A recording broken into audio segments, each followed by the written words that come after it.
안녕하세요. AI 토익 튜터 산타입니다. 오늘 시험 잘 보셨나요? 산타가 분석한 LC 난이도는 전반적으로 평이한 정도였습니다. 파트별로 보면 파트 1은 중하, 파트 2는 중, 파트 3는 중, 파트 4는 중상 정도였네요. 파트 1은 항상 나오는 사진과 표현들이 나와서 쉬운 편이었습니다. 사람이 2명 이상 나오는 사진에서 사람 주어와 사물 주어가 섞여 있었는데 사물 주어가 정답이었죠. 이 문제만 주의해서 풀었다면 순조로운 편이었어요. 파트 2는 간접 답변이 절반 미만이었어요. 의문사도 또렷하게 들렸고 간접 답변 패턴들도 그렇게 다양하지는 않았지만 뒷부분에서 평사문 비중이 좀 높았어요. 그래서 후반부 난이도가 높았어요. 파트 3는 문제나 보기 길이가 길지 않았고요. 패러프레이징도 많이 되지 않았어요. 다만 전반부에 3인대와 지문이 2개, 의도 파악 문제가 포함된 지문이 하나가 연달아 나와서 초반에 어려움을 느끼신 분이 있었을 거예요. 속도는 두세 지문만 빼면 지난달보다 느렸던 것 같아요.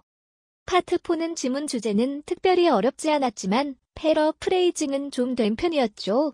파트 3보다는 보기가 길어서 집중력과 독해력 모두 필요했습니다. 그럼 파트 1 사진과 빈출 표현 살펴볼까요? Paying for her purchases. Making a purchase. Standing behind a cash register. Cars are parked along the road. Trees are growing around the fence.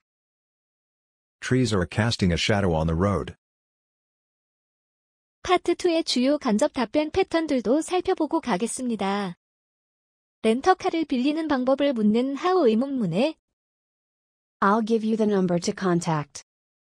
라고 대답했습니다.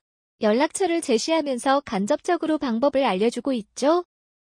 택시비가 많이 들지 않느냐고 묻는 부가 의문문에 We should consider taking the subway instead. 라고 답변했어요. 다른 교통수단을 이용하자고 제안하는 건, 즉 택시 비용이 비싸다는 걸 암시하는 거죠. 후 의문문에 대한 간접 답변입니다. 어제 회의를 진행한 게 누구인지 묻는 질문에 I was on sick leave. 라고 대답했어요. 진행자가 누구냐고 물었는데 어제 병가여서 아예 회의에 참석하지 못했다고 답한 거죠. 파트 3와 4에서 주의해야 할 그래픽 문제도 같이 짚고 넘어갈까요? 오늘은 그래픽 문제로 전단지가 나왔죠? 전단지에는 주로 할인 행사나 무료로 제공되는 서비스를 알리는 텍스트가 포함됩니다. 예를 들면 요일별로 디저트를 무료로 준다는 내용이 전단지에 포함되어 있으면요. 이 요일과 디저트 관련된 부분이 문제로 출제되겠죠. 그걸 전단지를 통해 미리 알고 지문을 들어야 정답을 찾을 수 있습니다. 이어서 RC 난이도도 살펴보겠습니다. 지난달에 워낙 어렵게 출제되어서 그런지 이번에는 중간에서 약간 어려운 정도였어요. 파트 5는 중, 파트 6도 중, 파트 7은 중상입니다. 파트 5는 몇 달째 품사자리 문제보다는 문법과 어휘 문제가 더 많이 출제되고 있죠? 이번 달에도 관용 표현들이 많이 나왔고요.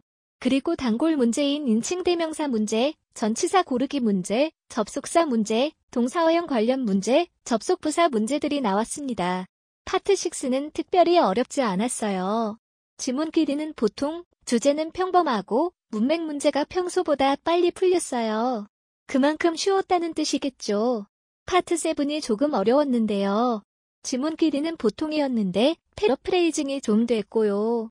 추론해서 풀어야 하는 문제와 함정 문제들이 꽤 많았어요. 그리고 이번 달에는 더블 지문에서 연계 문제가 2문제 출제된 게 한 세트 있었고요. 트리플 지문에서 연계 문제가 3문제 출제된 게 또 한 세트 있었어요. 가끔씩 이렇게 연계 문제들이 한두 개씩 더 나올 때가 있으니 주의가 필요합니다. 그럼 여러분들이 헷갈려 하시는 파트 5 문제 2개만 보고 갈게요. 우선 부정대명사 문제입니다. 보기를 보니 비슷하게 생긴 것들이 있는데요. 뜻과 쓰임을 알아야겠죠? A는 부사로 거의라는 뜻입니다. B는 much, many의 최상급으로 한정사죠. 가장 많은 또는 가장 많이라는 뜻이네요. C는 부정대명사의 전치사 of가 붙은 형태인데요. 대부분의 무엇이라는 뜻입니다. 그럼 빈칸엔 뭐가 들어갈 수 있을까요? most of를 넣어보면 most of each inventory, 즉 재고의 대부분이라는 뜻이 됩니다. C가 정답이에요. 이 문제는 보기 중에 한두 개만 정확히 몰라도 정답을 고르기가 쉽지 않은 문제예요. 비슷한 문제의 풀이 데이터를 보면 600점 대 유저 정답률은 19.4%, 700점 대 유저 정답률은 28.2%, 800점 대 유저 정답률은 42%입니다. 800점 맞는 분들도 절반 이상이 틀린다는 뜻이에요. 그럼 이런 문제는 어떻게 대비해야 할까요? 각 부정대명사의 쓰임을 정확히 아는 것도 중요하지만 비슷하게 생긴 것들의 품사와 쓰임도 명확하게 알아야 합니다. 그러면 아주 쉽게 빨리 풀 수 있는 문제 유형이기도 합니다. 다음으로 한정사와 명사수 일치 문제를 볼게요. 우선 문제를 보면 빈칸은 동사 헤드의 목적어 자리죠. 보기 중에 목적어 자리에 올 수 있는 건 명사인 B와 C뿐이에요. B는 단수명사, C는 복수명사라는 차이가 있습니다. 그럼 이제 어떻게 답을 찾을까요? 빈칸 앞을 보면 어나더가 있습니다. 이건 명사 앞에 붙는 한정사로 또 다른 하나의라는 뜻이 있어요. 하나니까 단수 가산명사하고만 어울려 쓰일 수 있겠죠.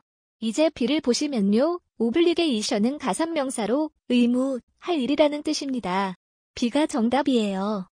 이렇게 한정사 또는 대명사와 어울려 쓰일 수 있는 명사의 수문제는 자주 나오지는 않지만 일반적인 명사 자리 문제보다 난이도가 높기 때문에 주의해야 하는 유형입니다. 이것과 유사한 문제의 풀이 데이터를 볼게요. 700점 대 유저 정답률은 44.6%, 800점 대 유저 정답률은 58.8%, 900점 대 유저 정답률은 62.6%입니다. 900점 맞으시는 분들도 3분의 1 이상은 틀린다는 뜻이에요. 그럼 이런 문제는 어떻게 대비해야 하죠? 명사의 성질, 즉 그 명사가 가산명사인지 불가산 명사인지를 제대로 이해하고 그 의미도 명확하게 알아야 합니다. 파트 5에 자주 나오는 관용 표현들도 한 덩어리로 알아두면 도움이 되겠죠. 다음 표현들은 파트 5, 6, 7에 골고루 나오는 것들입니다. 한 덩어리로 외워두면 2초 만에도 정답을 고를 수 있어요. 기억해 두시고요.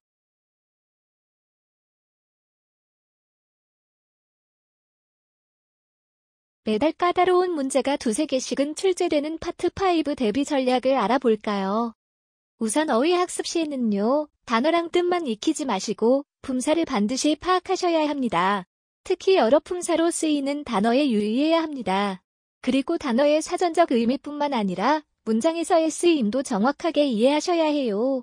문제를 푸시면서 만나게 되는 어휘들을 익히는 게 더 효과적이겠죠. 그리고 만약 함께 어울려 쓰이는 표현들이 있으면 그것들도 한 덩어리로 같이 외워두는 거 잊지 마시고요. 문법 학습 시의 주의사항도 알려드릴게요. 우선 매달 세 문제는 출제되는 전치사 문제에 대비하려면 각 전치사들의 의미와 쓰임을 정확하게 이해해야 합니다. 이것들을 접속사와 구별할 수도 있어야 하고요. 그리고 시제 변화나 태, 분사, 부정사, 동명사처럼 동사의 어형과 관련된 것들은 그 차이와 쓰임을 제대로 알아야 합니다.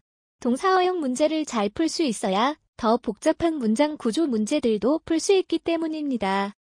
마지막으로 문법 문제를 한국어 해석으로 풀면 안 됩니다. 영어랑 한국어는 다른 언어이기 때문에 영어를 한국어로 바꿔서 접근하는 데는 한계가 있어요. 문법 문제는 문법적으로 접근해서 풀어야겠죠? 파트 7은요, 이제는 실질적으로 이 파트가 RC의 난이도를 결정한다고 봐도 되겠습니다. 그래서 산타가 분석하기에는 파트 7이 여기서 더 쉬워지지는 않을 거라고 봐요. 특히 오늘처럼 추론이나 함정 문제가 많이 출제될 때에는 지문의 내용은 물론 문제와 보기를 모두 정확하게 읽고 이해를 해야 합니다. 제한된 시간 안에 이걸 하려면 독해력을 키우는 수밖에 없겠죠. 그러기 위해서는 실전 문제를 꾸준히 반복적으로 푸는 것이 가장 효과적입니다. 이 영상 보시고 나서 산타 어플 켜서 파트 7 문제 한 지문이라도 풀어주세요.